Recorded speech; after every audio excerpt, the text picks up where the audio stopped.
Problems. It's a wonderful, wonderful, yeah.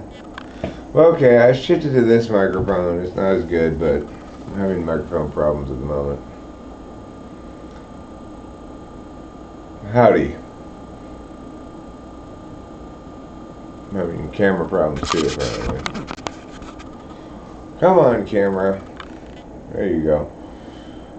So, Myah's Myah. It's as true today as it was when Jesus Christ said it so many years ago. Myahs do, in fact, Myah.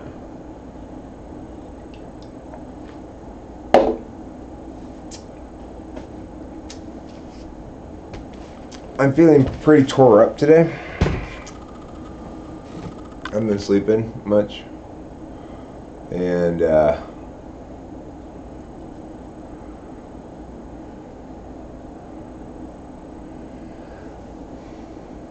stuff to her. Did we have a good enough day? It wasn't terrible. I was very busy. I was on the phone about every hour with somebody from either the hospital or the hospice people or something like that, you know. And,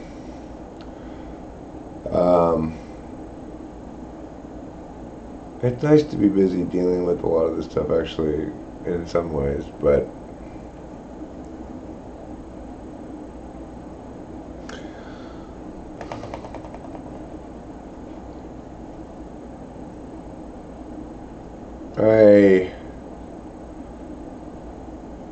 I feel a lot of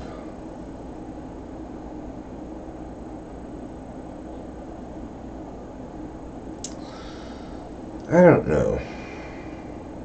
I feel a lot of things. So, or something.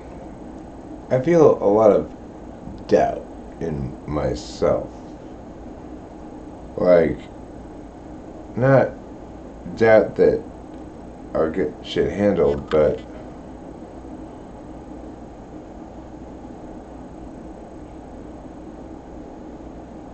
well, I guess like I said to Rachel earlier, it's some sort of feeling like overexposed.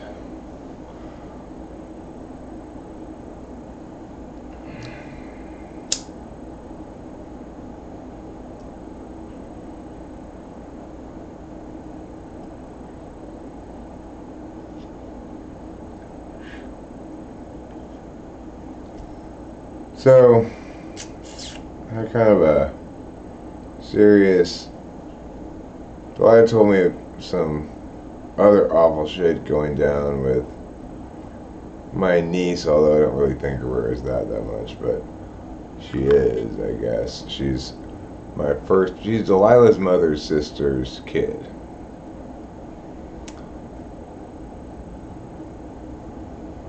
So, she's been taken schizophrenic, had a full-on psychotic break, and the only person that really could deal with her apparently was Delilah. So it's like she was being kind of aggressive with everybody else. She trusts Delilah, and it was a good cause. Delilah's pretty great, but just all kinds of shit happening all at once, you know. I had mentioned before, my dad really sick.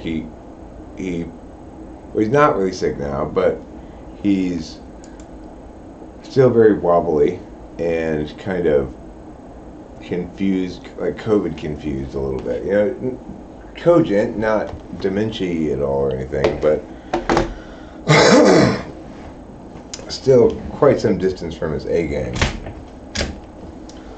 I guess I've discovered that I like handling shit a lot better when my dad's just handing it off to me, you know.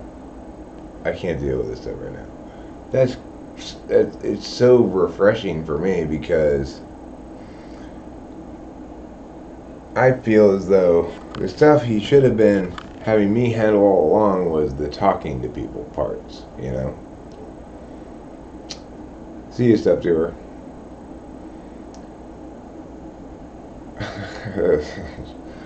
Oh, Winston's mom.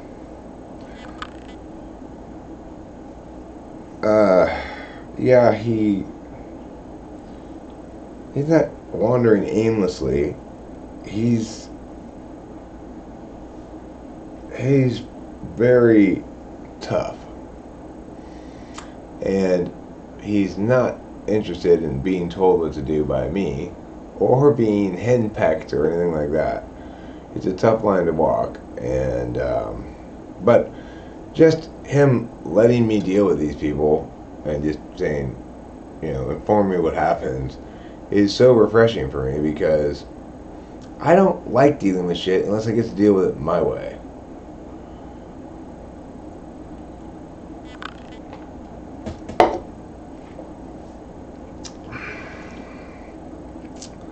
But I still don't know what's going on exactly with my mom. Has Tiffany met the duck yet? You mean the seagull?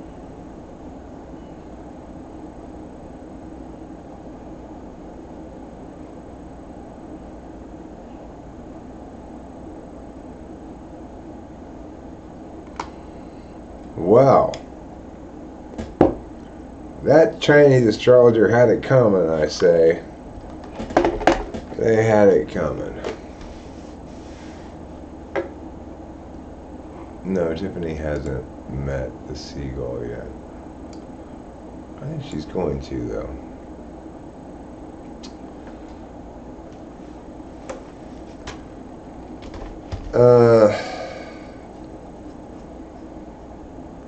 So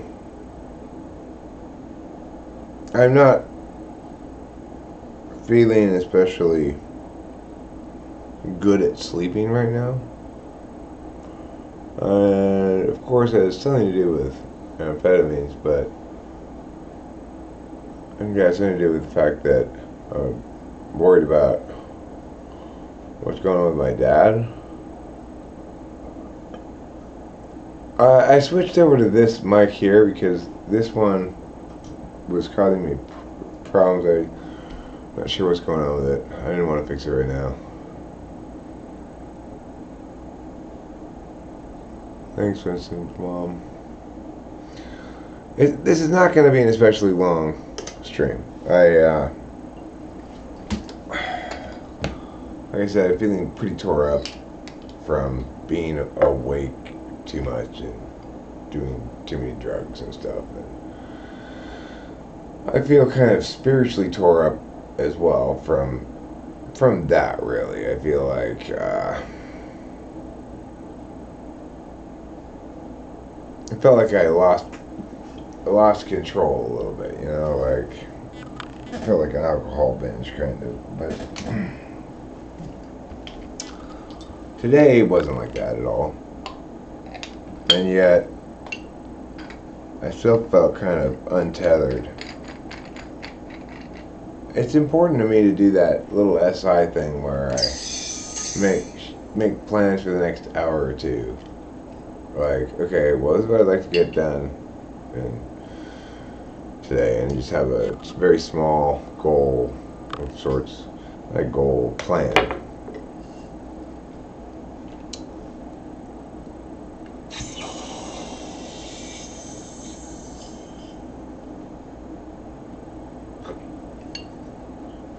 And Rachel and I went to the yard sale today. I got the piano bench. Works as like a sound stage for the dolls, kind of. Pretty happy about that.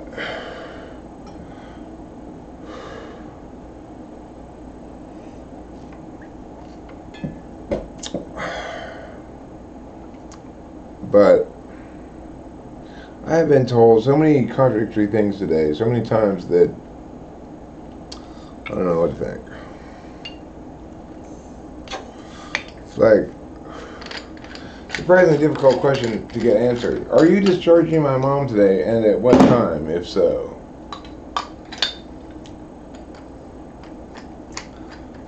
at one point was the last thing I was said to by the actual nurses and other people at the Panorama City Hospital was, she's definitely going up today. Transport's coming to get her at 4 or 4:30. Well, it shouldn't take more than an hour to get back from Panorama City. Nevertheless, we gave him an hour and 15 minutes. Got there at 5:45. She wasn't there. Came back at 6:15 on the way back from his errand, and she wasn't there. And I don't know what's going on. The hospice people called me. They said, "Okay, I'm going to call you back in an hour to set up an appointment for tomorrow." Never called back. I don't like this paperwork they sent me because it's contradicting some of the things that they've told me. And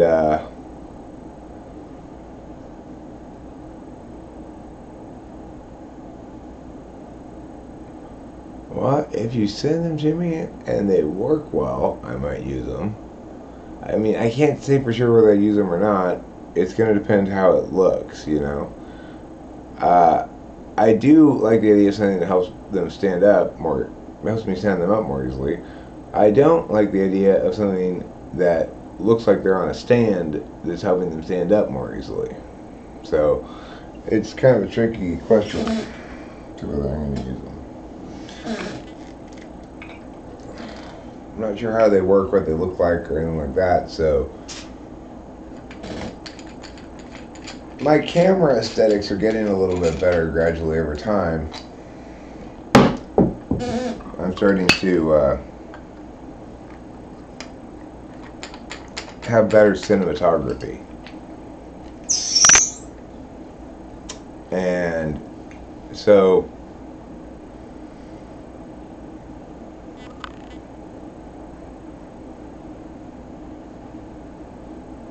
you know, it matters somewhat how it looks to me, I guess is what I'm trying to say. But I'd appreciate, you know, whatever you said to do. Send, not send, whatever. I appreciate it.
So I've got work with Chloe and Jeffrey tomorrow. I need to read this book on the guy who got the Nobel Prize in chemistry, I think, for the double helix structure of DNA. Could have been in biology, I suppose. Okay, well, I'll tell you what. Let me see what I can do. I know what it is. What the problem is? Probably it's that there's a meow. Yep, there's a meow. Sure enough, yes, meow. There.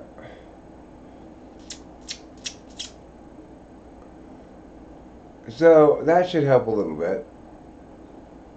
I'm happy to hear that, Boba Fett. I don't feel like. Well, I felt like I needed to stream at the end of the day here to kind of overview it, understand what happened, etc.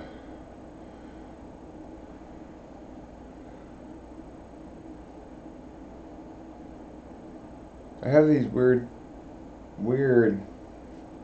feelings, I guess. I'm not sure how much of them are links to just need to get more sleep versus something more complicated. I'll show you the book.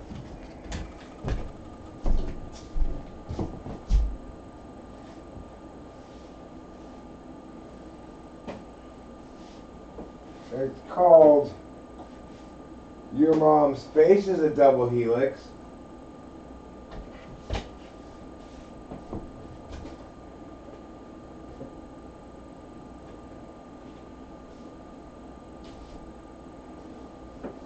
What the hell did I do with it?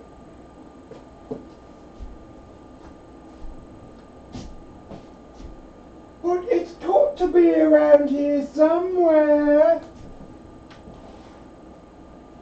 Shut up, Open.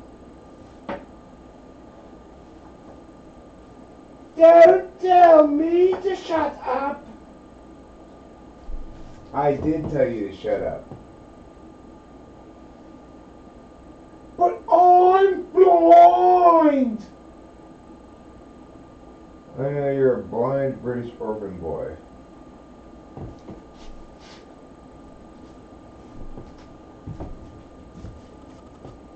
I'm not responsible for my actions because I'm blind.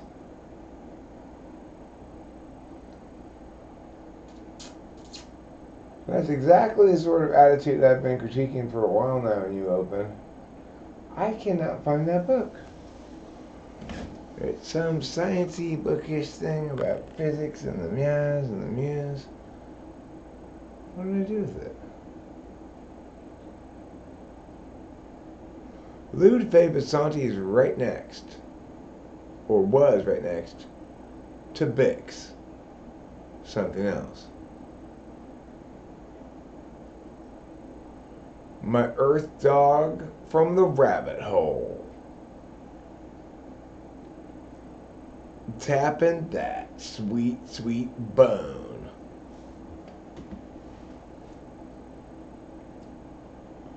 Hello, Jeffrey. Did you just hear me saying how I can't find that book? It's around somewhere. I'll find it. See, I knew I was going to get in trouble from somebody today. It was bound to happen. Now I'm in trouble with Jeffrey. That's what you get for just telling all your business here on the internet. Who's going to hear you and you're going to get in trouble.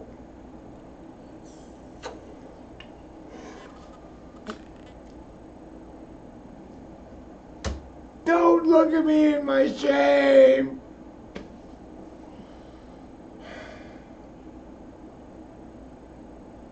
I feel like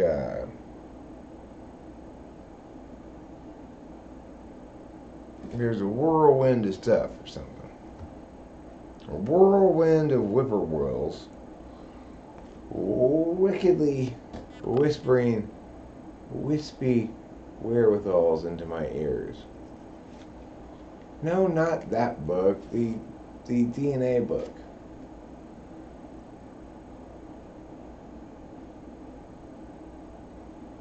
Is it called Your Mom's Face Has a Double Helix Structure?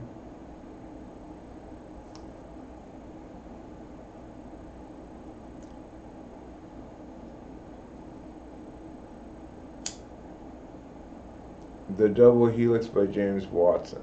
Okay, cool. I will find it. It's got to be here in this general area, I think, over there. Or some other area. Maybe over there.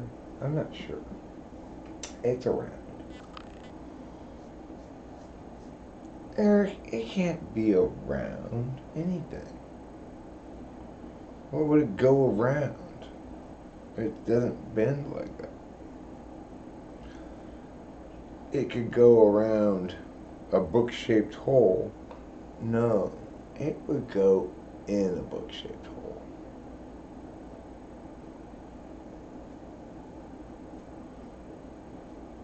Yes, Prince's mom, Jeffrey, and I already talked about it. We both read In the Wild. We're done with that one. Well, for now, anyway. But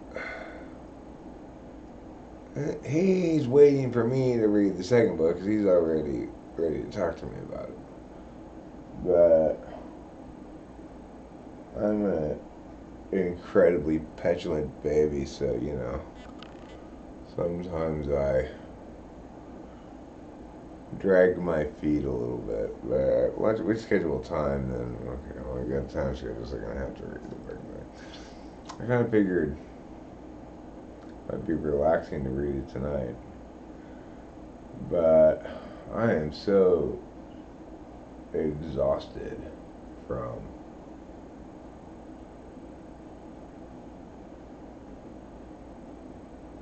the whirlwind of whippoorwills that I'm not going to start reading it tonight, but I'll read it tomorrow before we talk. I do have a lot of stuff going on tomorrow as well, but I'll get as much through as I can. So we can talk about at least a good chunk of it. Hi, Levi Samuels. Well, Rachel Lapalosa, are you flirting with me in a fresh and romantic way? And I appreciated your comment indicating such. I'm Moxie. Thank you for that. It is the case that your critiques do not land on deaf ears.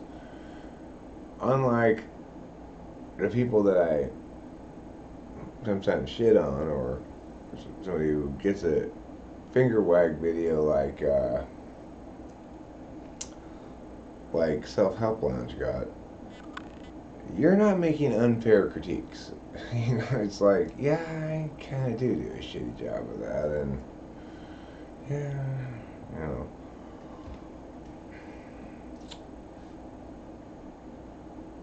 it's like,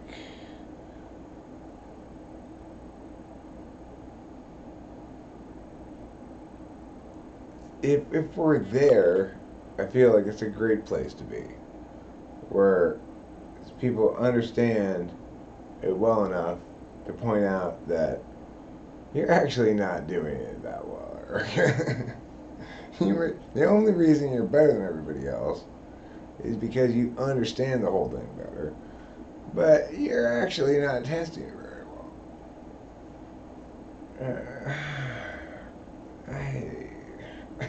Yeah, okay.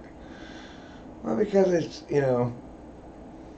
not exclusively and foremost an assessment. That's the issue. It's foremost a session with a client. Secondarily, hopefully, a piece of media. And only lastly, in terms of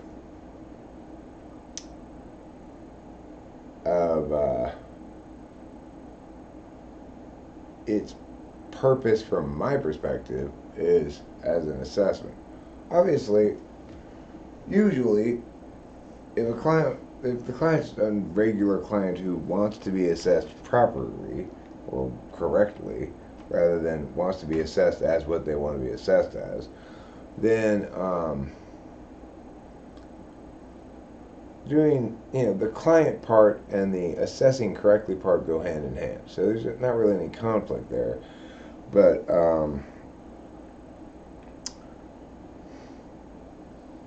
I tend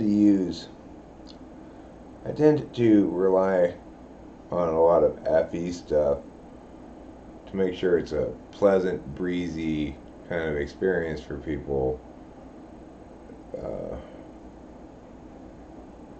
Obviously, some people are more thorny than others.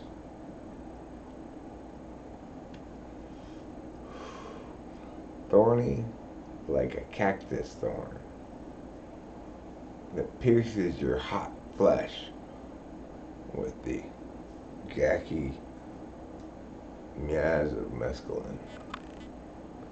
I don't know if you can smoke it or not. I don't want to try. I don't think so.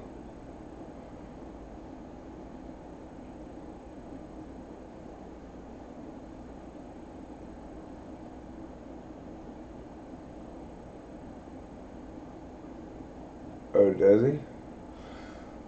I didn't know that. I never really looked at his channel or anything.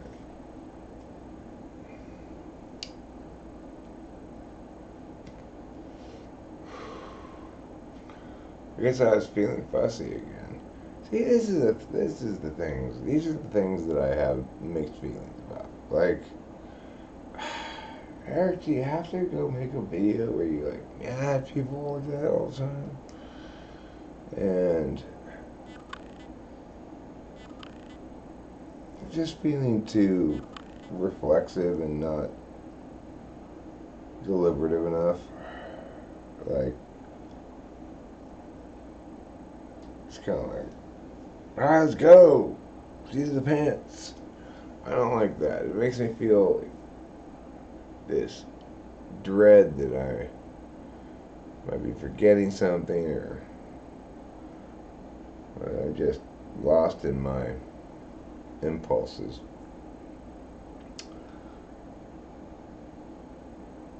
Lost in my impulses.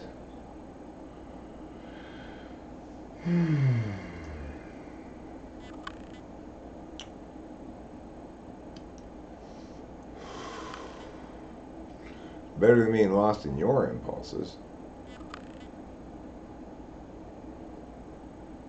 Is the bad taste indicative of the high? The worse the taste, the higher the high?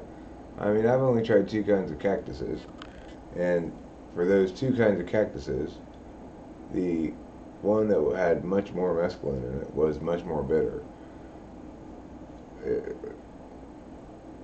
If you were to try another cactus that had a lot of mescaline in it too, would it also be bitter? I don't know. I'm not sure if the bitterness is incidental to the high mescaline content or linked meaningfully in some way.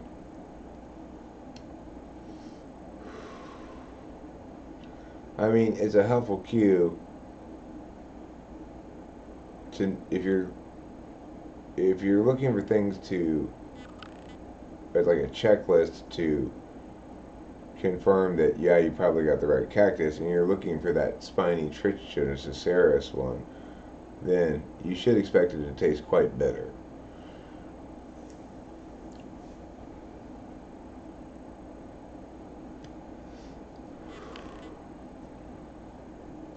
Like the heart of the most committed incel in the most inceliest basement in all of Minnesota.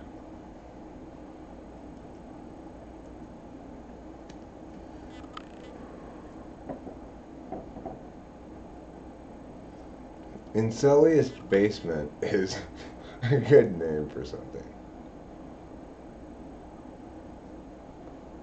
Yeah, well, that's where I am right now, kind of, Jeffrey, but it's not exactly that I get super tired. I get super tore up.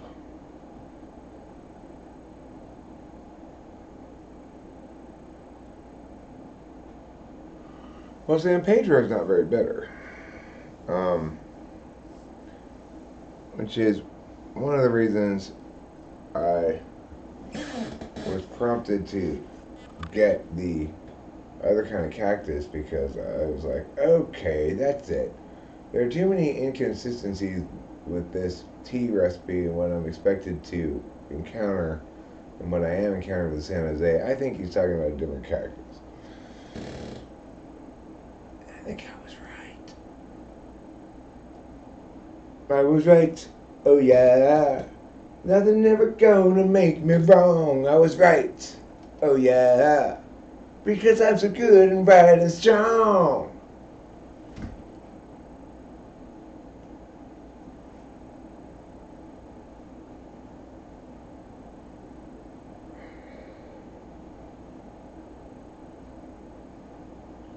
Oh, well, that's interesting. There was a conversation including Queen's Gambit, Peter Dintici, and rational typology.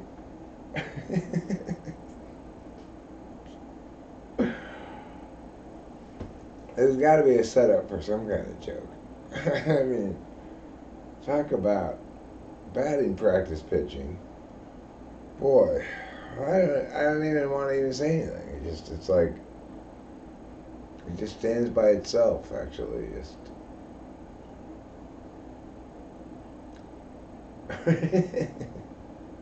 You need to say anything? I mean, oh goodness gracious! I feel tore up, is what I feel after doing Adderall, Jeffrey. And depending on how much I've done, I may feel like, oh, that got away from me. Like, that's what I feel today. Is, oh, I did too much Adderall and it got away from me. Combined with a bunch of other factors like emotions and shit going on and stressors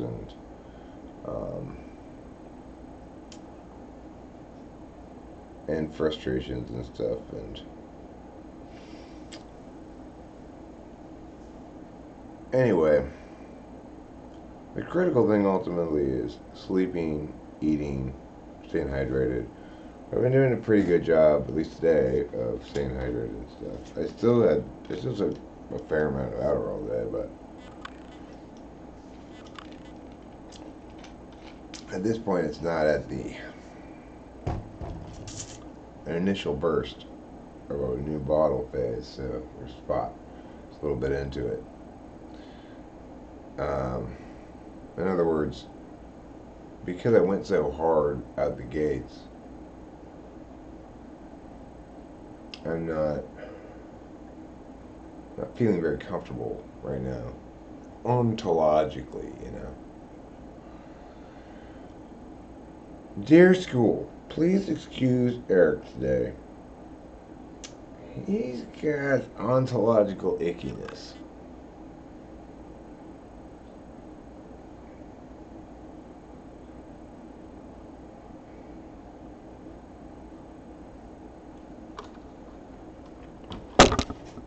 Oh, I'm sorry to hear that. Yeah. Well, it's better than genital ickiness, I guess. That's true. Kind of a low bar, but true.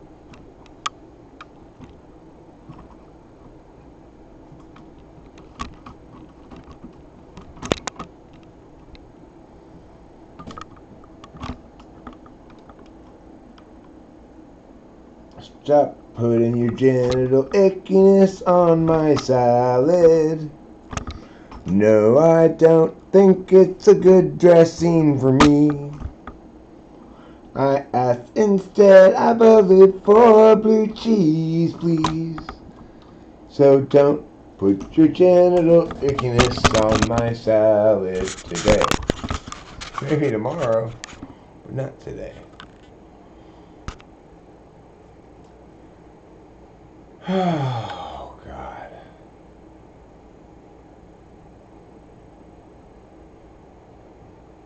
What a bunch of unraveling that I don't quite feel really up to at the moment.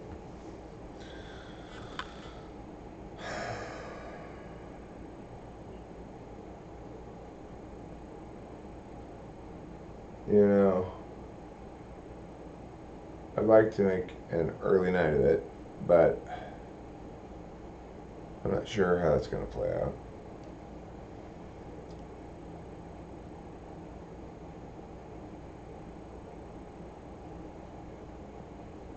I have this weird kind of fear of going in and tossing and turning.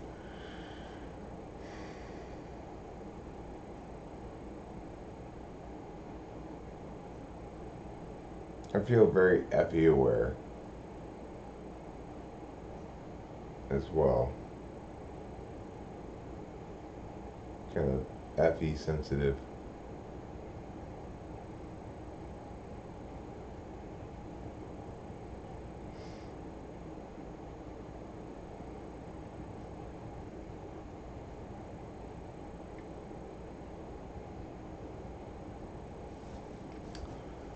How does that feel?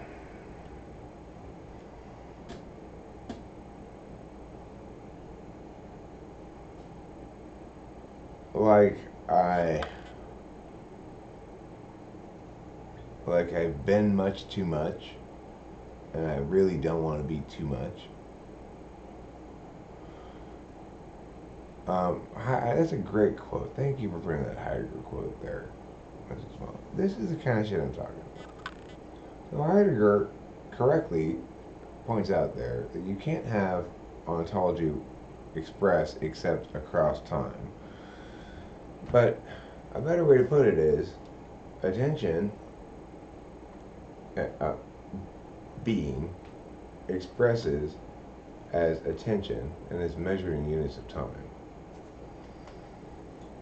And you don't need quite that much fancy words, right? That's a lot of fancy words.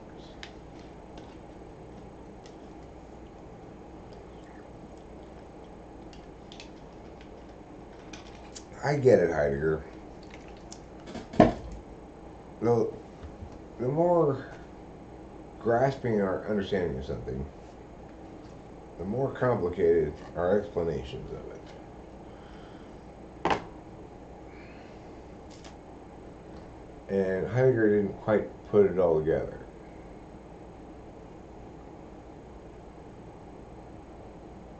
Being expresses as attention in its measuring, and it's measured in units of time. Being expresses as attention, and it's measured in units of time.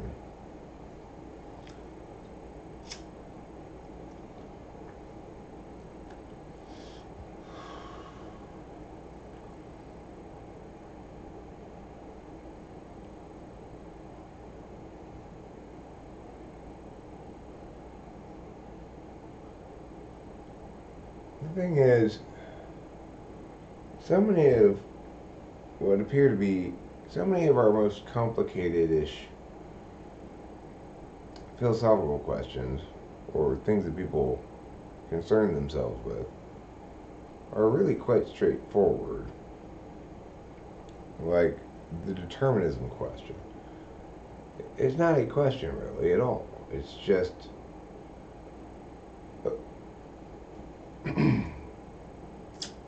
well, we can note instances of doing things more freely or less freely, either voluntarily because we choose to or at gunpoint. So to say that there's no free will, okay, well, what is that distinction articulating then? And secondly, we have conditionality. We use language to express to ourselves and others possible choices, deliberate about them, and then decide on one. Given that you have linear causality, what would free will look like if that's not free will? So when you ask that question, you realize that determinists aren't saying anything.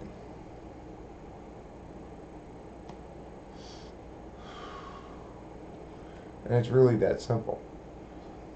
They're trying to obliterate a distinction that exists.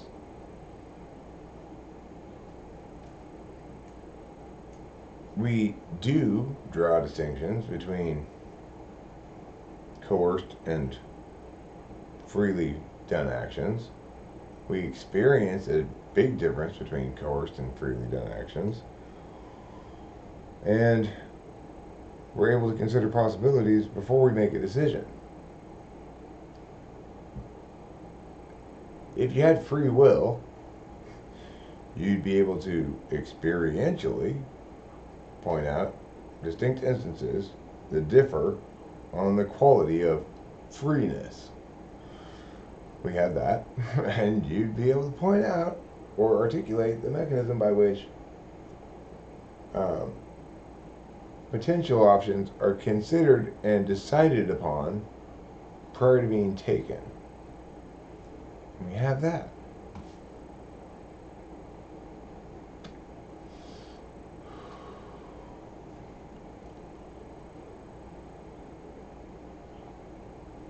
Well, thanks, Vincent Mom. That's when I'm doing a good job. Lots of times, you know, it's hard to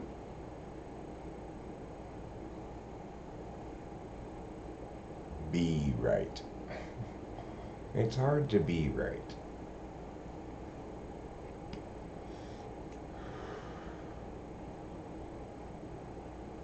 It's not nearly as difficult to be correct as it is to be right.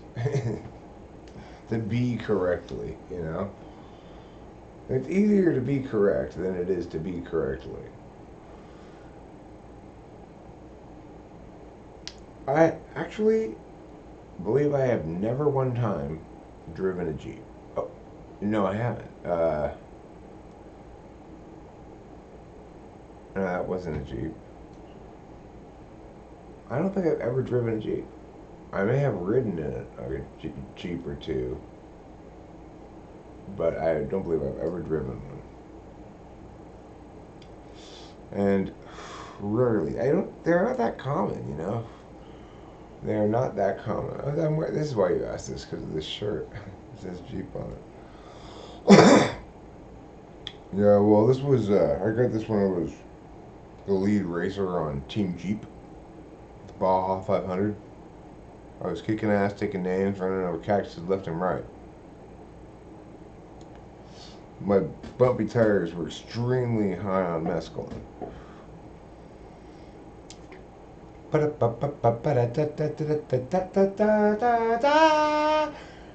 that's not how your tires can't. Oh, Eric.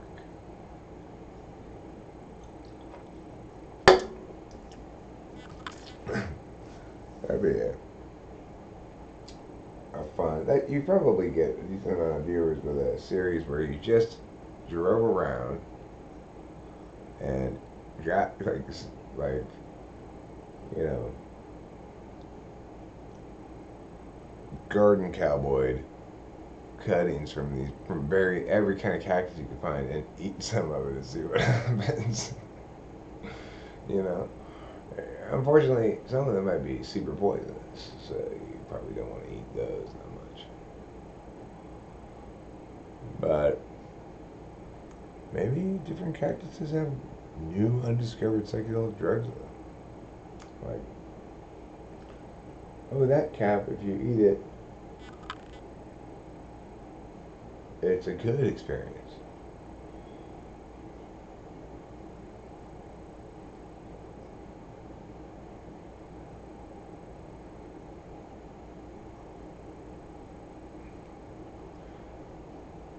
Cactus man, watch out for your hand.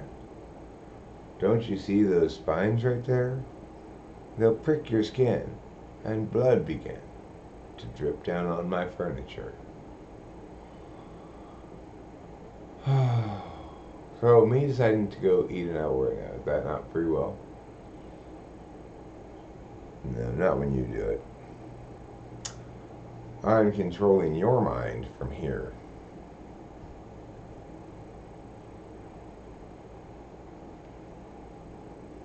You could do that. If they look like they've got this blue stuff on them, it's a good sign.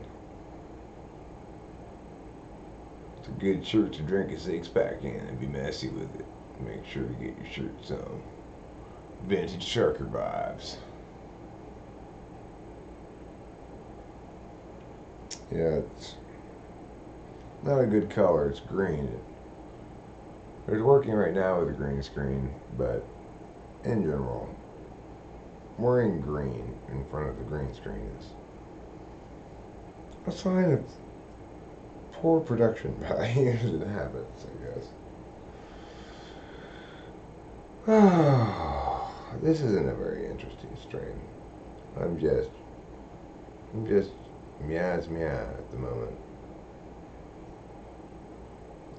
Like a candle in the wind. I am like a candle in the wind. Blown out.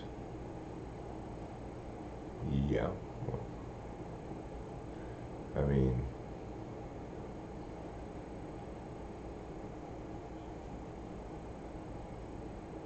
I can conceive us having a ceremony at some point and then maybe replacing this room with a different one.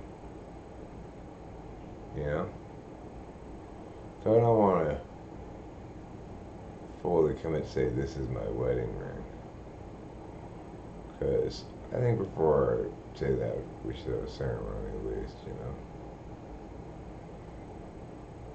I don't mind saying we're married and calling her my wife and stuff, but I think to be a wedding ring, it has to be put on you in a ceremony.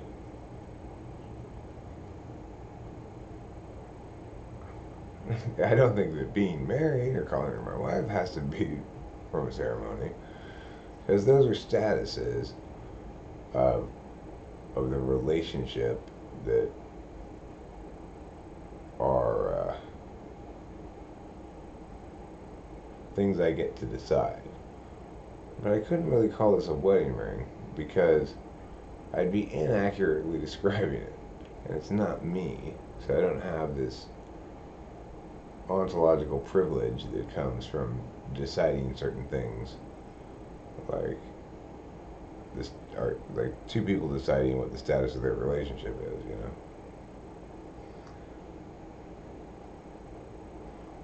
I am so into Jeeps. I named my kid Jeep. I named my dog Jeep. I named both my cats Jeep and Jeep. I renamed Rachel into Jeep. And I'm getting a big forehead tattoo that says Jeep. This is the real topper. I'm really that committed to this brand. Earlier I was playing some fun games with Rachel. Yeah, I'm feeling pretty Myah right now.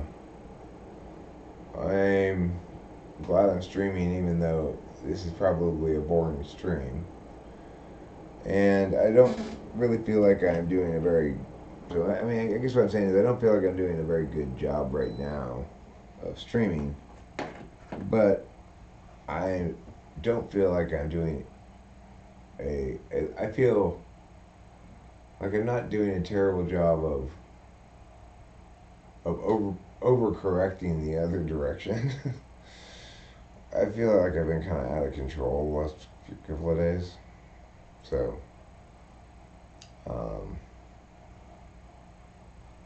the only car that I ever drove that annoyed me was Mercedes.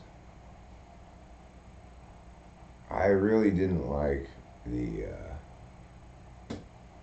PT Cruiser I had as a rental car in Hawaii one time.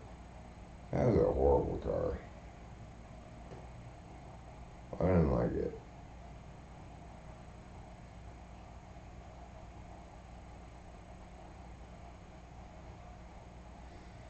I rode in a Mercedes one time that had those seats that when you turn, like, adjust you back to the center.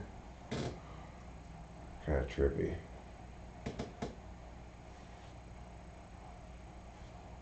My relationship works well with my mom as long as I don't go too deep and complicated and just talk about regular things that'd be silly, trivial. Why are you streaming? As in general, what's your motivation for streaming? Well, lately, my motivation for streaming right now is I want to overview postmortem the day a bit and just kind of transition from the day into reflecting on it or something. Sometimes when I'm streaming, usually when I'm streaming, it's because I'm either in a good extroverted mood, which means probably I'm on Adderall but have had good sleep, or I'm in a mad mood where I have to rant about something, or like now I'm in a penitent mood. Like I need to do penance for my out of controlliness, and that I'm embarrassed. And I mean, a lot of the stuff is stuff that was like conversations with people at the hospital and stuff that I feel kind of like, hey, Eric. But part of it is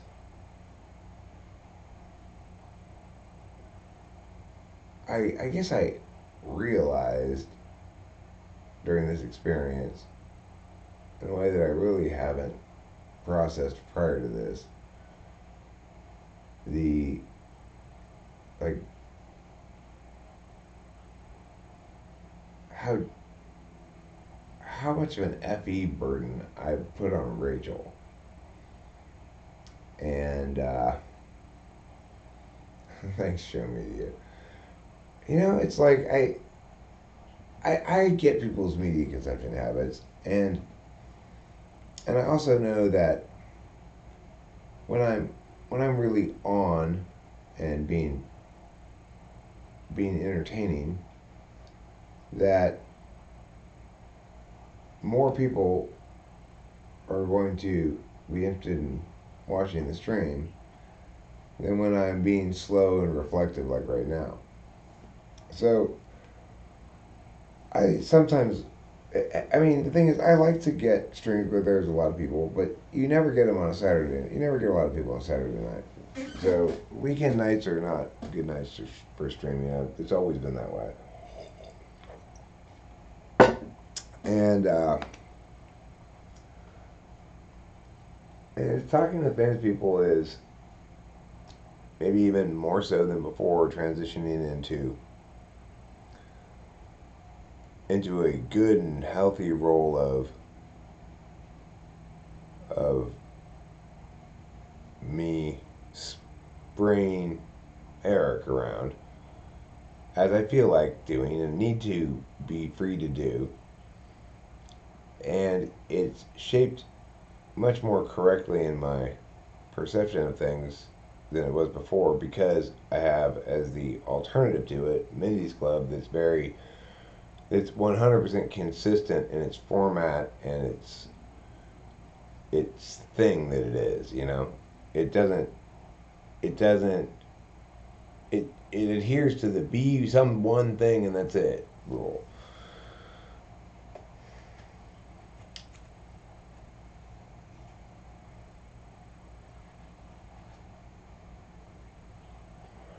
I mean, I do think often that I'm like, oh, well, it's because I'm ahead of the curve and an outlier and so forth, and that's why necessarily you're going to not be appealing to the broadest number of people if you are genuinely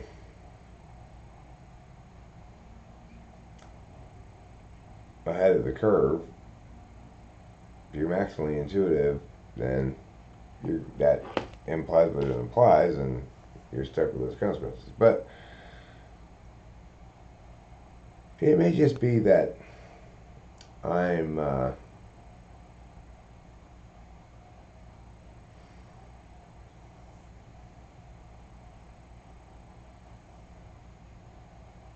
I'm just I'm just not appealing enough across the board.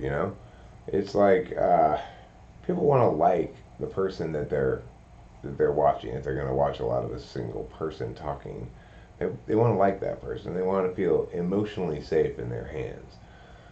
They want to feel artistically safe in their hands. I'm a bit of a loose cannon. And so as I grow in my understanding of the nuanced relationship with audience that is being a YouTuber, and I get to experience a lot of instances of people's reactivity to various kinds of things, and thumbs down. I mean, I get to have a lot of data about what people like, what people don't like. It necessarily refines me, and that's a good thing. But it doesn't make me refine my media to get better results. And ultimately, if you aren't refining your media responsibly to the stats, the analytics, then you're refining it responsibly to something else. And it's going to be a non-optimal way to get results inherently. There's a lot of like definitional stuff, you know?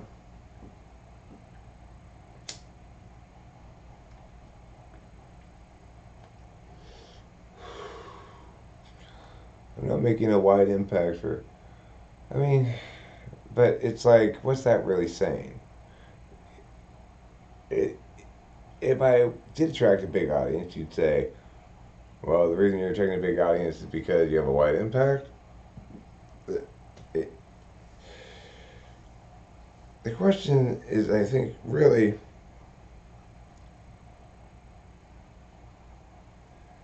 how big is the market for what I'm doing, and what motivates that market at all?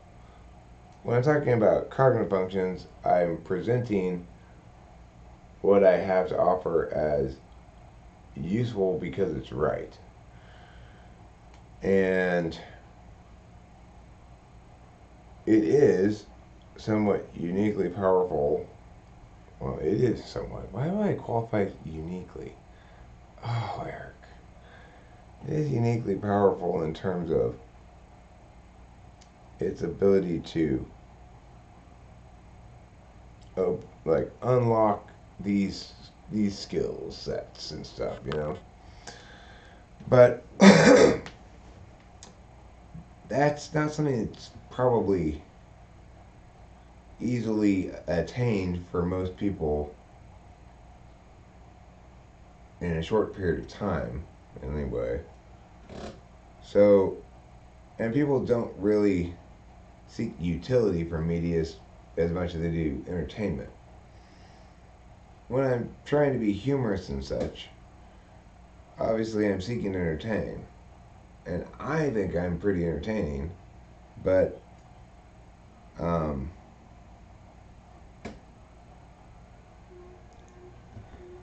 you can't expect your audience to do your work for you and sift through your shit to find the good parts. People don't want if people want a greatest hits album, they don't want your fourth album when you decided to experiment with Myah. Same thing's true with most stuff in life. You gotta really have some taste for extroverted intuition to enjoy the who knows what I'm gonna get buffet that is Eric.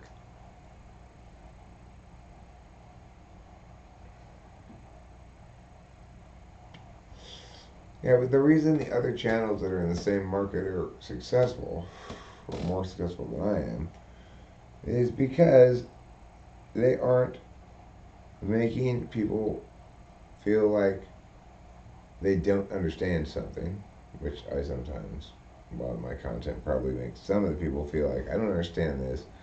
Some people who feel that way might be like, I need to listen to it again and try harder to understand it, but most people are probably going to be like, and therefore I don't like it.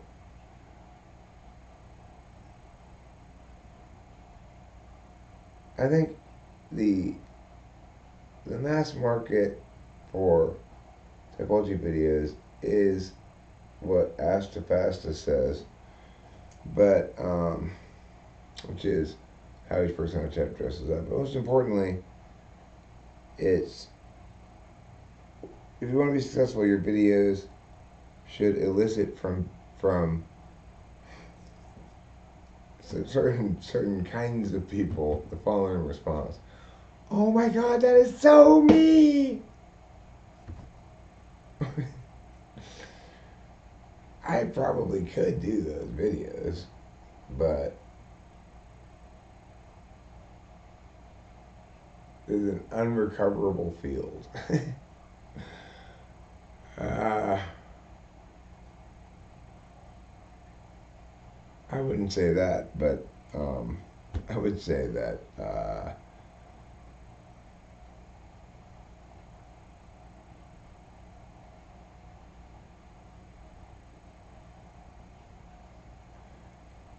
you have to. There's a trade-off. Or am I making media, or am I making academic stuff? And I'm trying to split the difference, and eh, you know, what can I say?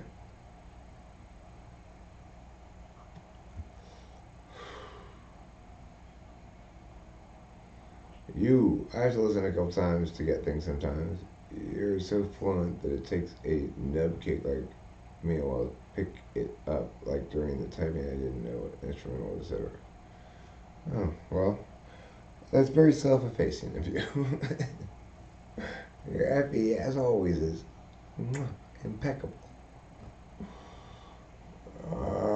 Yeah, people like videos that say, why the INFP is nature's empathic fairy.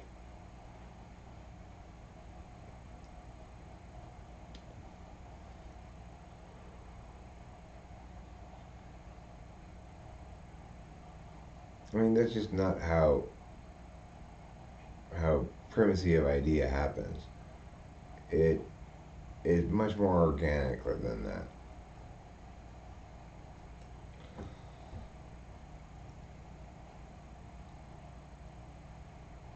The thing is,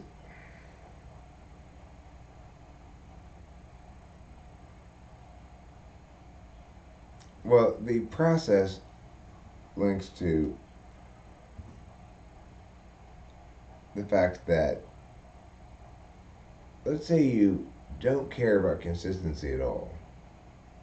One of the implications of that is if you hear me burn Joe, when Joe says Myah, and I issue forth burn Myah, and the person who doesn't care about consistency at all, and maybe one of those trolls, will use that argument to burn somebody else. We'll cop it, you know. Smart people cop good shit. Effective people cop good shit. People who want to win and don't care about the truth at all cop winning shit.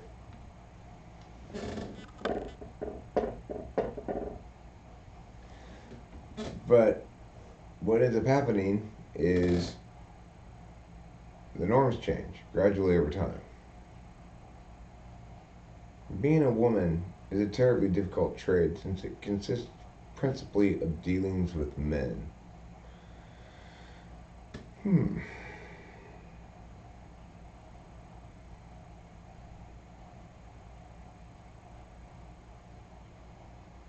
I can be difficult sometimes. I actually think that I'm very easy to deal with most of the time, but I do notice that I don't like it when the person I'm dealing with is trying to direct the show. I want myself to direct the show. Like, basically, I want to ask questions. I want to begin by asking questions, and they're providing me answers. And when they're not answering the questions I'm asking, I'm not happy about that. I want to know this question's answer. And then they tell me something that's not the answer to my question. I don't want to talk about that first. I want to talk about this first. I want an answer to this question. Well, I can't answer that question without. For fuck's sake. Stop trying to frame shit and just answer my question. What's an example of Effie Polar?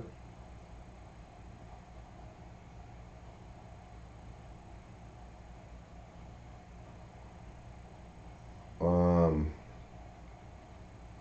like that time I was over at your house and you were trying to cue me that you were tired and wanted to go to bed. Okay, well, we're really getting tired. And I was like, oh, I'm sorry to hear that. And I stayed there. And okay, I'm really getting tired. And I'm like, I guess what could wake you up is if I shot my load on your mom's face. I've been very bipolar. And then gets up, does it.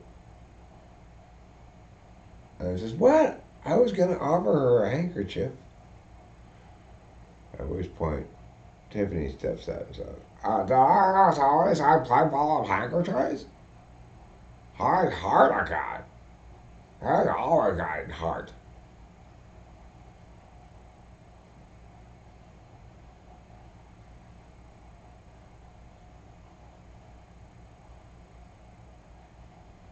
Well, Germany, and that's hopefully the way it ultimately works.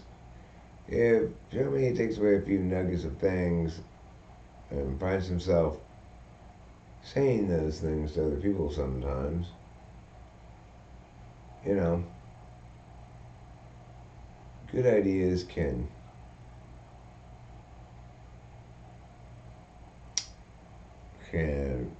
spread on their own because they have value, because they have pop, and they do specific things communicatively. Any polar test, any polar test. Can you any polar any polar test? Do I think the farmer broke Martin Scarelli is F.E. Polar or just as bad F.E.? I don't know that guy though, see. I've never heard him talk or seen an interview at all. Saying the joke about the load on your mom's face sounds like an F.I. Polar thing to me.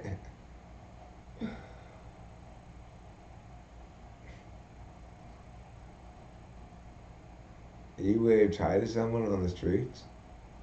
Who did you wave hi to?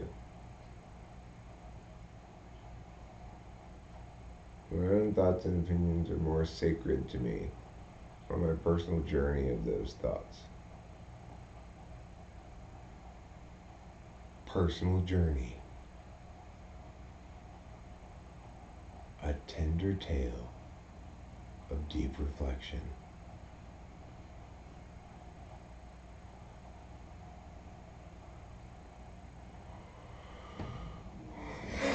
I mean, hey, Jesus Christ.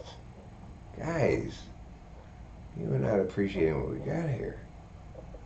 These people need to buy our product or they're gonna die. We should be charging a lot more for it.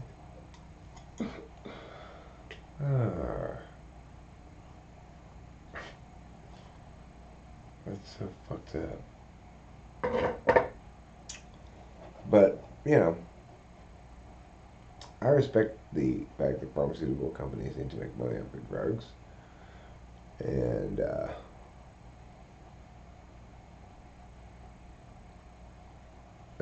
they exist to serve the interests of the shareholders, not the consumers. So, malaria.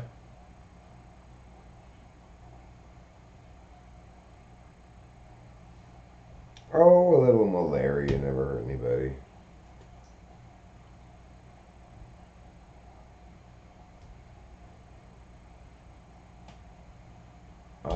INTJs are totally dirt. Probably most of the people you talk to say they're INTJs are not INTJs. They're probably mostly meows. I tell you who was a meow. Pol Pot.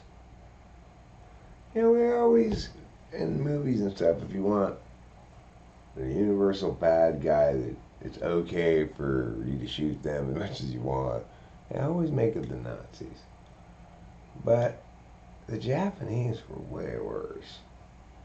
I mean, not that the Nazis weren't horrible. The Japanese were actually considerably worse, though. We should make them the bad guys in our movies. World War II Japan. They were pretty awful.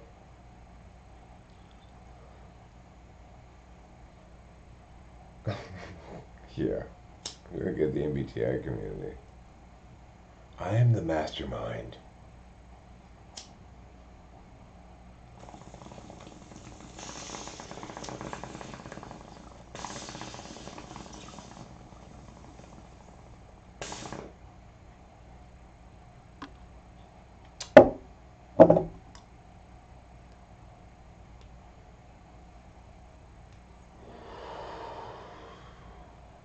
I see Japanese culture as placing an impossible demand on everybody to be Effie, Tool, Ni Dom,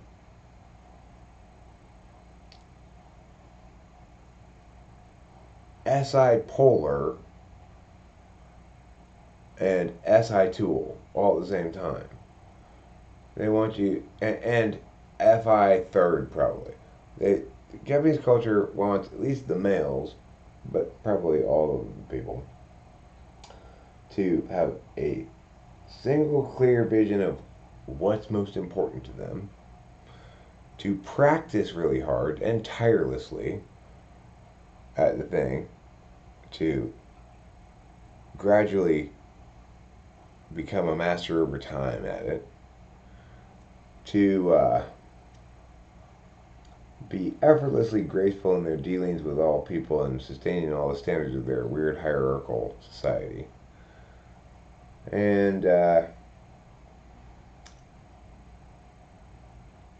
you know, to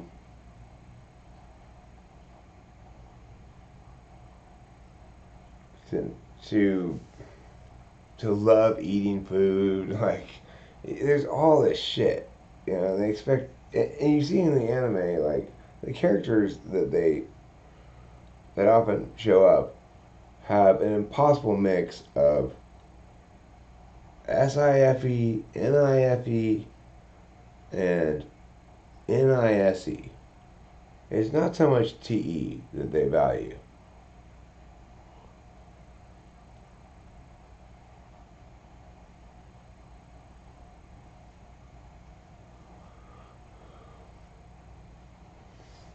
I mean, sometimes they'll have characters that are typologically more consistent. Like Naruto isn't so bad about that, but um,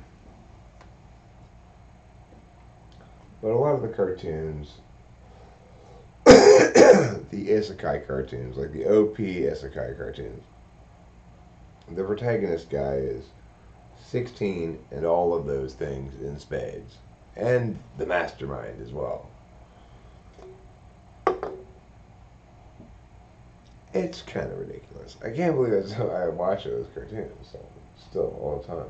Like, yeah, why did I never grow up? Because do other people grow up? See, my dad still reads science fiction and fantasy books too. Maybe nobody really grows up. Have we ever considered that possibility? Or is that just wishful thinking on my part?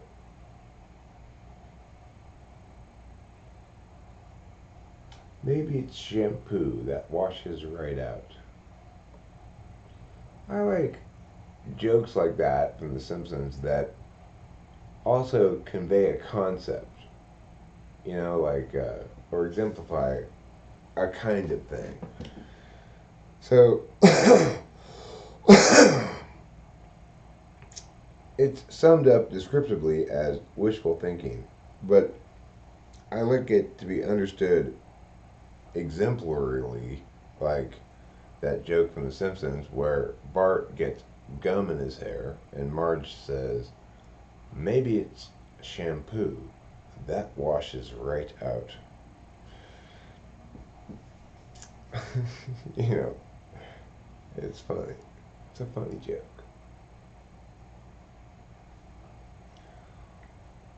Well, I mean, think about it a little bit, Marge.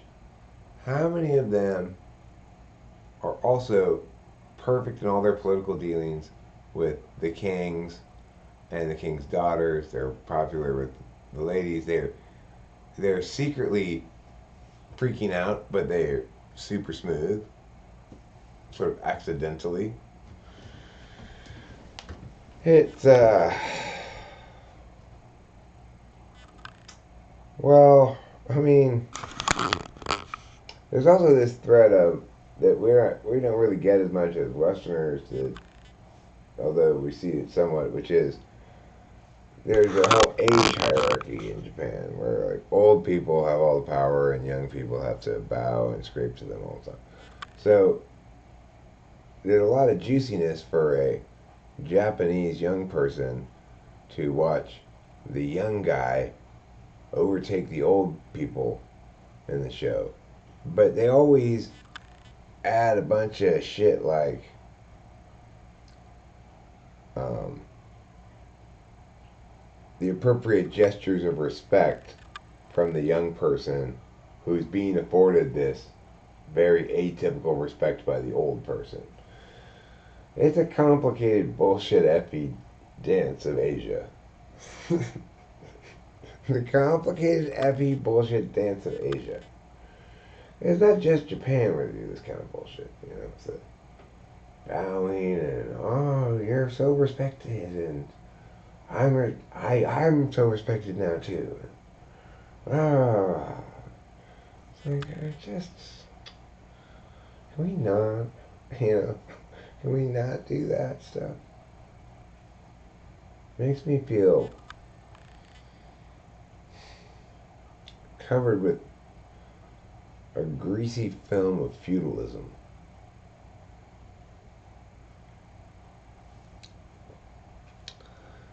No, Boba Fett. Zappaku is an F-I. It means stabbing yourself in the stomach and going like this.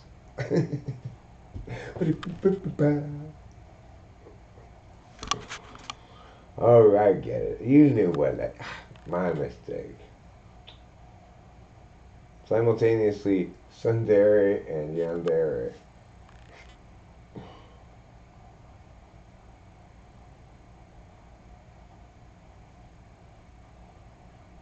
Well, I like the lead character in Black Summoner, and he's very much as I've described.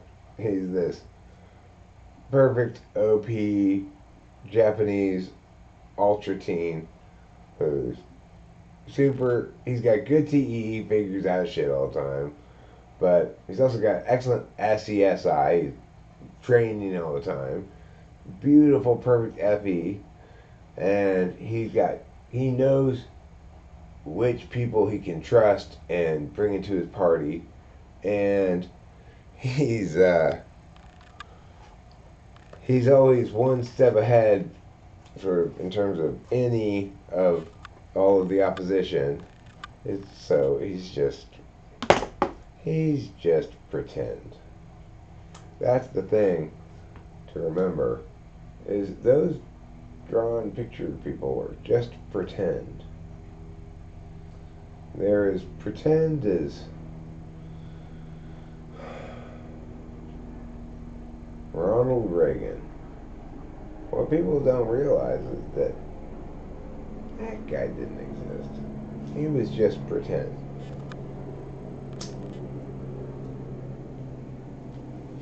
Now, Margaret Thatcher, there's someone who existed.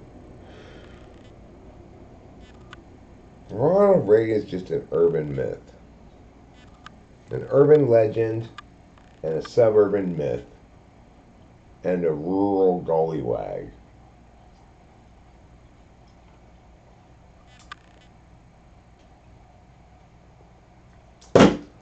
Well, Attack on Titan, they had pretty nuanced characters in that show.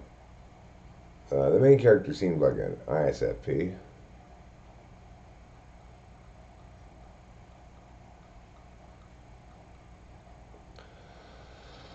I think I watched Berserk, maybe.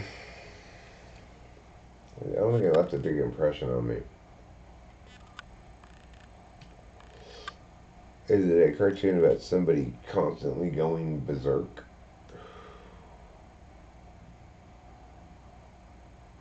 I first encountered berserkers in Dungeons and Dragons as a child. Oh, that guy is a berserker. Well, what does that mean? It means when they fight, first they get all crazy, and then they're just like, whoa, just hacking crazy and everything, and they're going berserk. Really?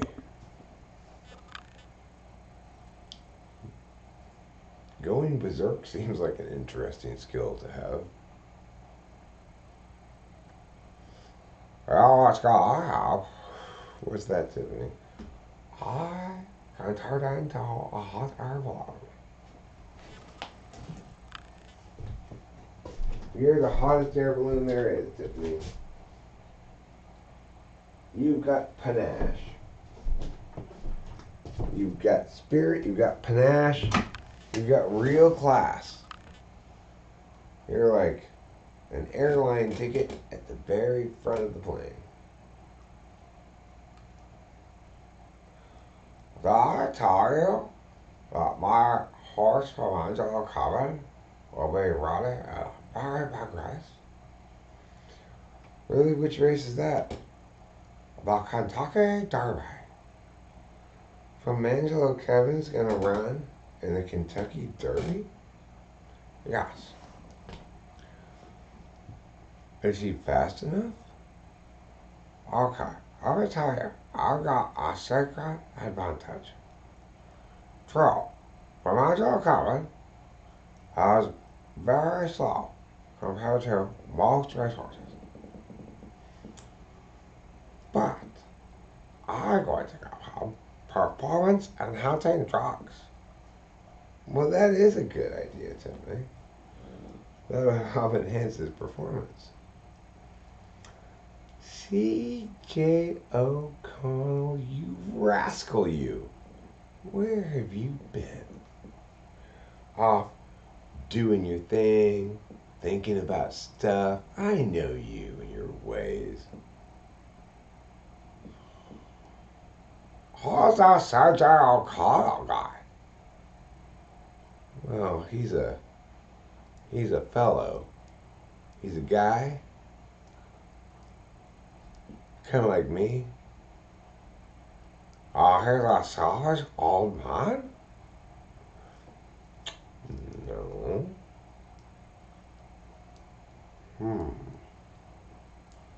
Well, listen here, C.J. O'Connell. You better not get too big for your britches. I'll come over there and smack you. Yeah.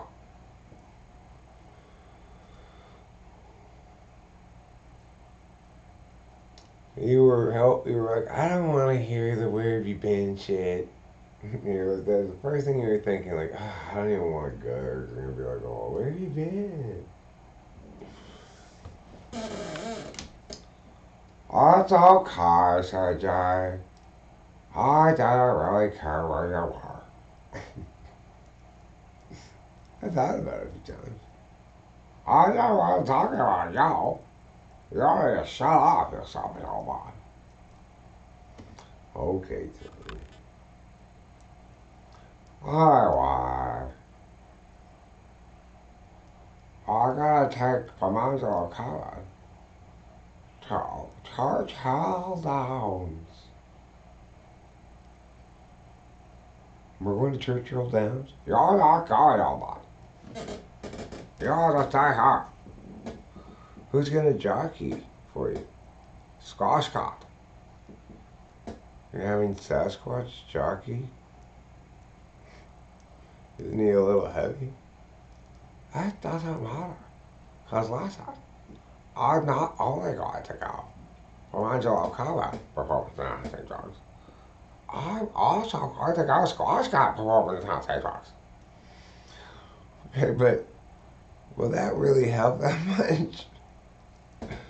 Well, of course. I can have that performance. So you're going to have Sasquatch and from Angelo Kevin on performance enhancing drugs? Gosh. Are you going to have them on the same performance enhancing drug? Of course not. But Angelo Kevin's a horse. So what's the difference? They're both going to do a lot of cocaine. Wait, though. Then they are doing the same performance enhancing drugs. No. Obviously, I gotta go for Angelo Kevin horse cocaine. I didn't even know they had horse cocaine. Horses can't do regular cocaine. It's not strong enough. Horses are very big.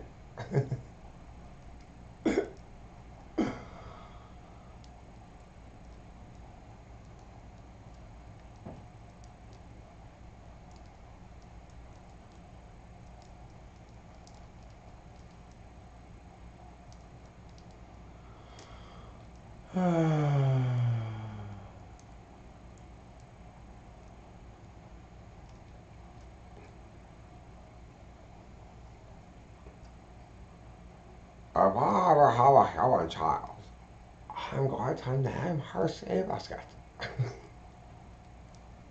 You're going to name your daughter Seabiscuit?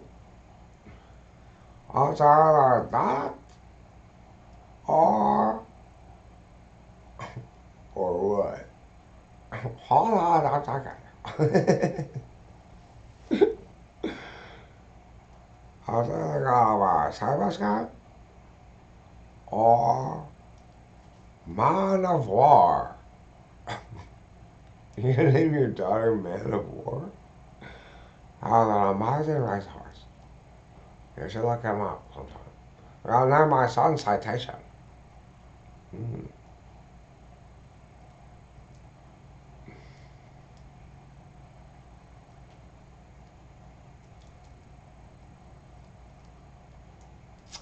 Um, you should name your daughter Zenyatta. That's not such a bad name. You could get away with naming the kid Zenyatta. Zenyatta flying down the home stretch. Unbelievable!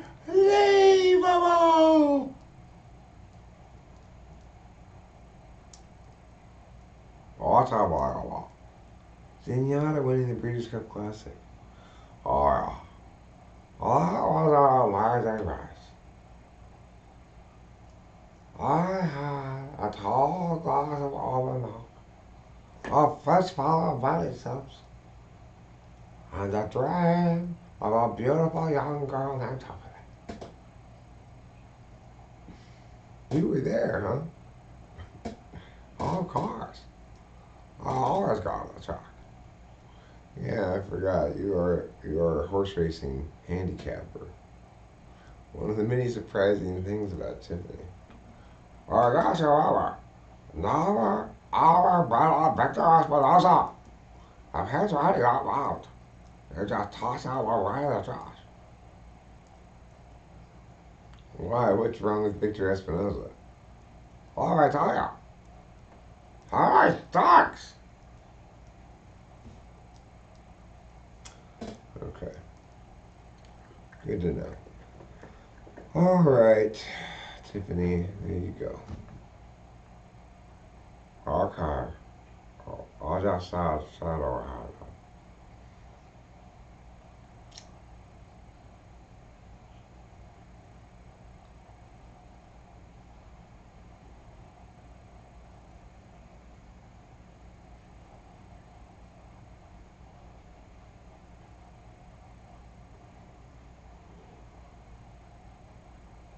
Secretariat. Yeah, Alidar.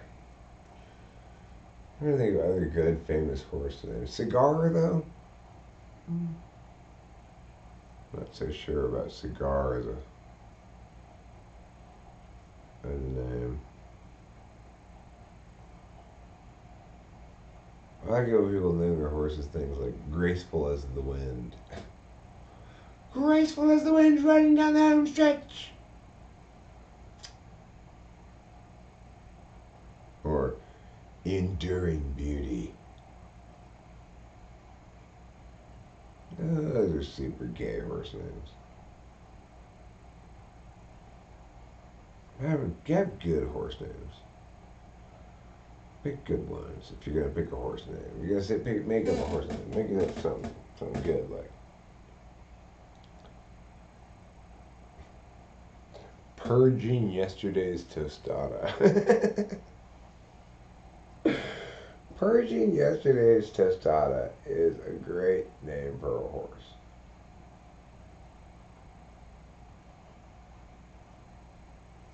Um,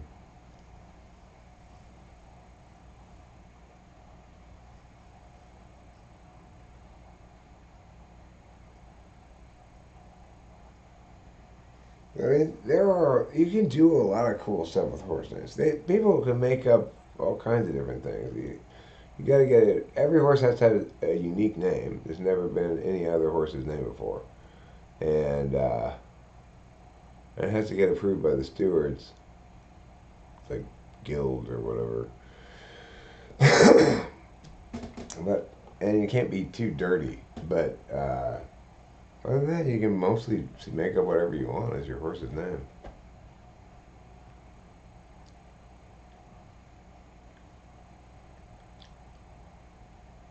Stalin's Boring Friday.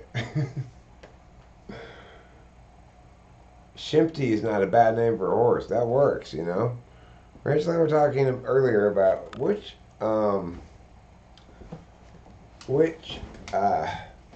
movies have especially good names versus movies that have kind of bad names. So I'd throw out there that the worst kind of movie name is something like Pirates of the Caribbean: The Mystery of the Pirates of Davy Jones's Pirate Treasure or some shit like that. You know, those are the worst kind of names. The only one of those kind of names that's okay, and I like it, is Star Trek Wrath of Khan. Wrath of Khan, because Khan was so wrathful, and you could really sink your teeth into both the title and the realization of wrath contained therein so meatily. I'm going to give Wrath of Khan a pass.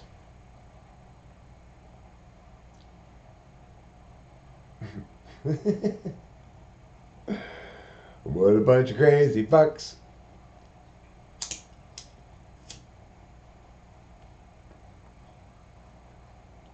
Controversial ice cream commercial is a great name for a horse. So, good names for movies are Rachel and I named quite a few, but Like Planes, Trains, and Automobiles. That's a good name for a movie. It really rolls off the tongue. Pretty in Pink is a good name for a movie. Mm. Risky Business. Whereas a movie like, um, well, I give an example. Well, Rachel throughout The Karate Kid, I'd say that's an example of something that does its job well, but it's not especially, doesn't really stand out as a title. It's probably the right choice, in part because it doesn't stand out too much, but it's not really a good title. It's just an effective title. Um, Another one that would be like that would be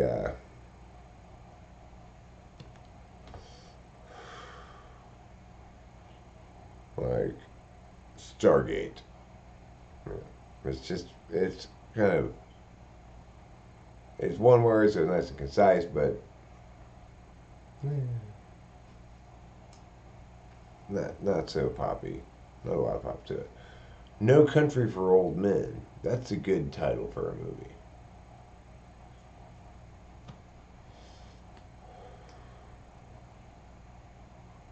Uh,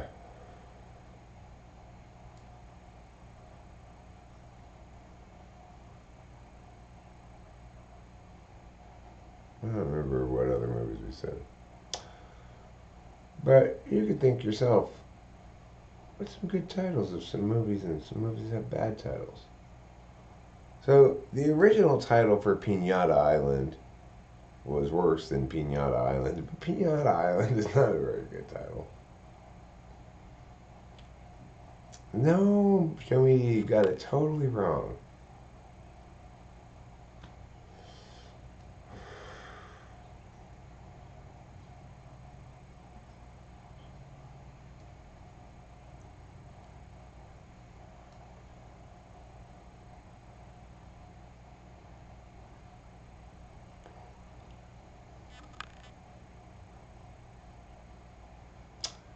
So,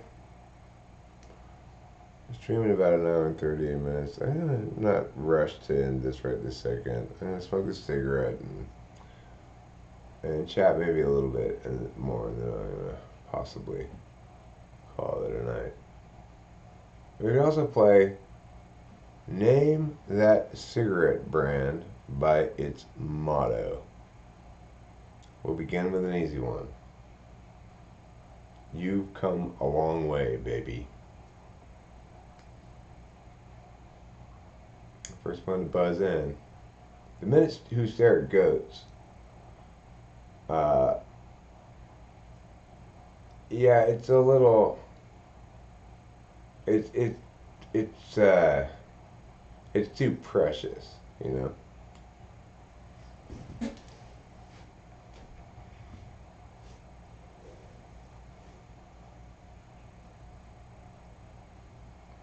You don't want things that sound literary. For example, like water for chocolate. No. It's getting a little too NFP. Right? A little too ENFP, I think.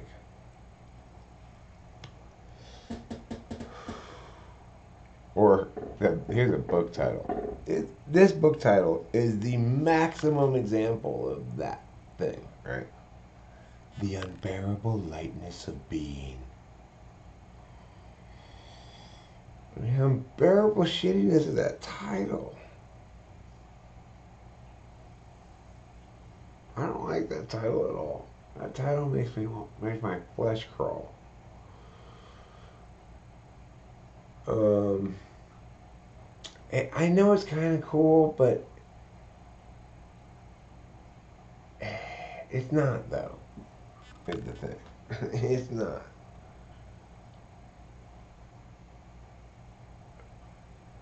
Because if you really think about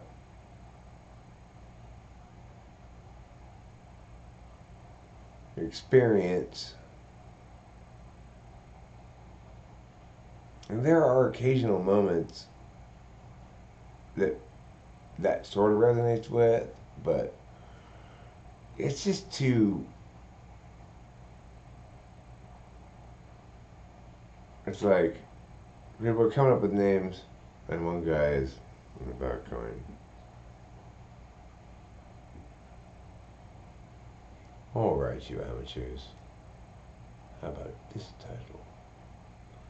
The Unbearable Lightness of Being."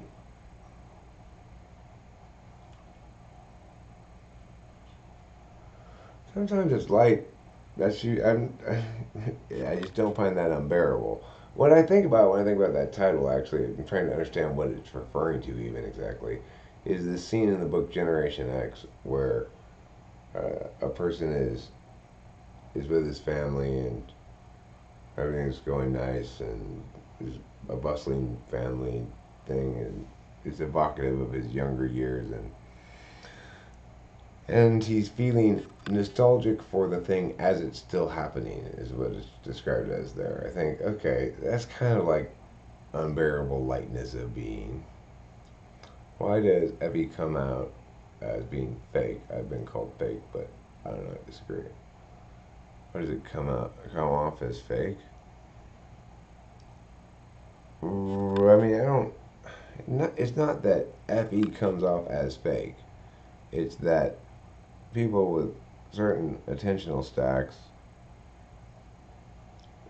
will have a distaste for prioritizing that attentional manner.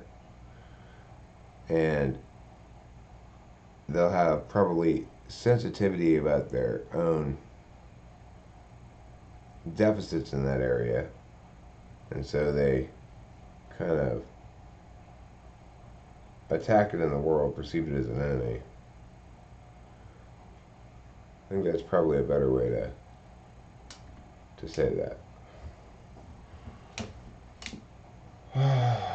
Yeah, well, that's an interesting way to put it, Ruben.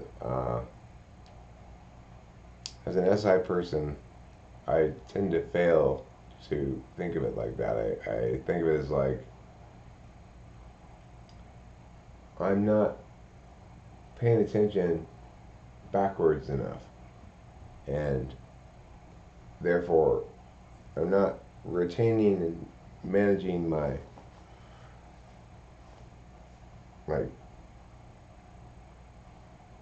existing resources, past stuff, well enough, and that is why you fail there. Your fourth slot kind of feelings about it, about SI stuff.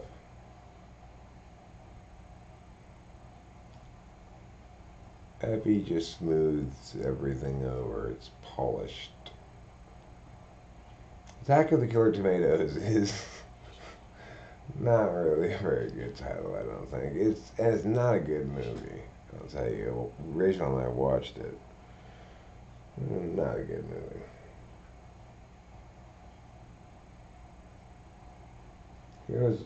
We've watched a few bad movies on Disney Plus. I gave a shot to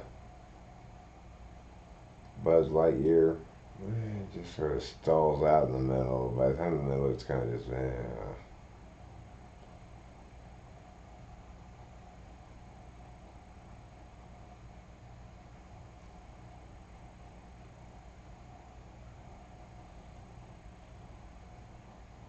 A Czech doctor with an active sex life meets a woman who wants monogamy, and then the Soviet invasion further disrupts their lives. How delightful. That sounds like an awful. If you elevator pitch that to me, I'm gonna be like, pass, hard pass. I don't like the sound of that.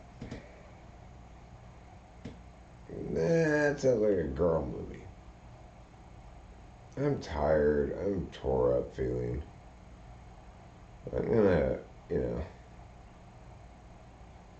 like stiff, kind of sore around here. and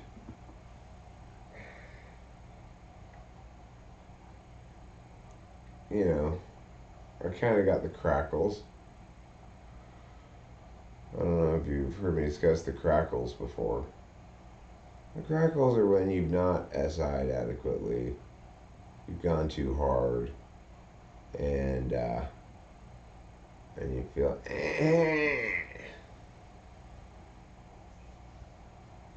and the only cure for it is to give in and go to bed, but then you might not feel like going to sleep. I mean, it's a lot better than it was before. I have to keep in mind, like, utilizing it correctly. Having the ottoman here, so my feet are up. Putting this thing where it's supposed to go. Putting this other thing where it's supposed to go. If I do that, then it helps a lot, and it's way way better than the couch I was on. Sorry you're going through all this crap right now, Eric. What happened with your dad today? Did you end up having to take him to the hospital? No, he didn't have a fever today, but he did wake up all bloody. He fell down again last night. Did not call out to me to come help him up, but instead chose to sleep on the rugs in the bathroom. And well, he's had COVID. It really kicked his ass, but he seems to be basically over it now. But he's still kind of lightheaded. He's very shaky, and I've never seen him like this. He went from perfectly fine to like totally fucking laid out, and seeming very old and kind of confused and stuff. So, um, he does seem to be somewhat on the mend, but he also hurt his hip when he fell, and it seems like he's going to want me to take him to the doctor tomorrow morning. So we will see how that goes. And I asked him this evening, well, like, how certain are you that you're not going to fall again tonight? Because he'd fallen the night before, and I did go help him up, and he wasn't really hurt when he fell the night before. So, but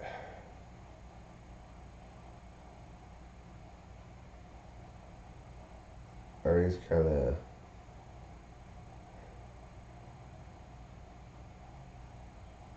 well, I have to be the adult at the moment, so sort of, you know.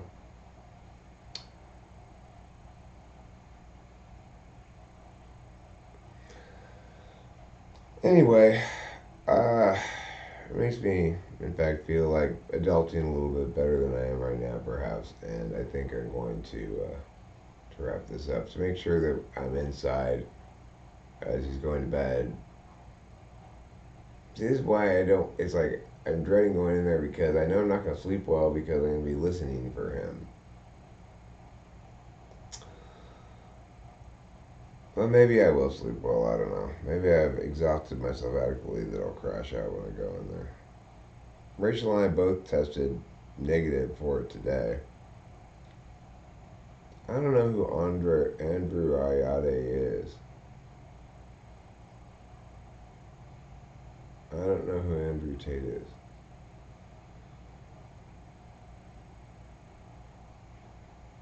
I think he may have been brought up earlier in the stream, actually.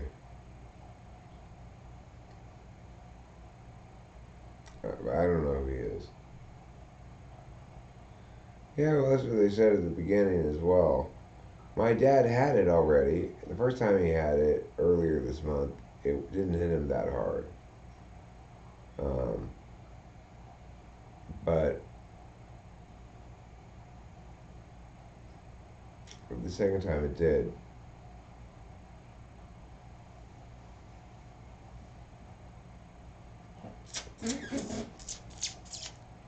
Well, good for Andrew Tate. I'm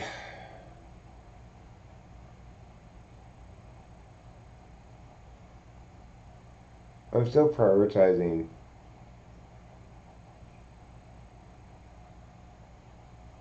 some stuff besides family stuff right now, some of the time. But I just have to.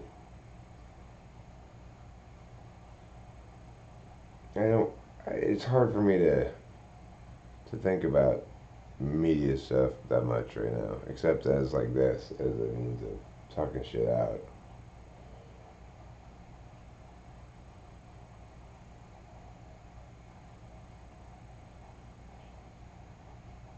Anyway, time for me to go. Thanks for being here, everybody. I love you all, and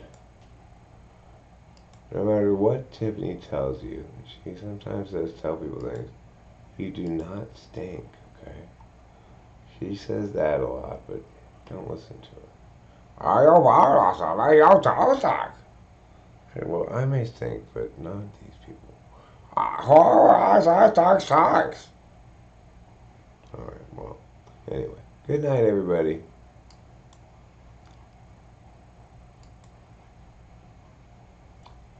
End, I said.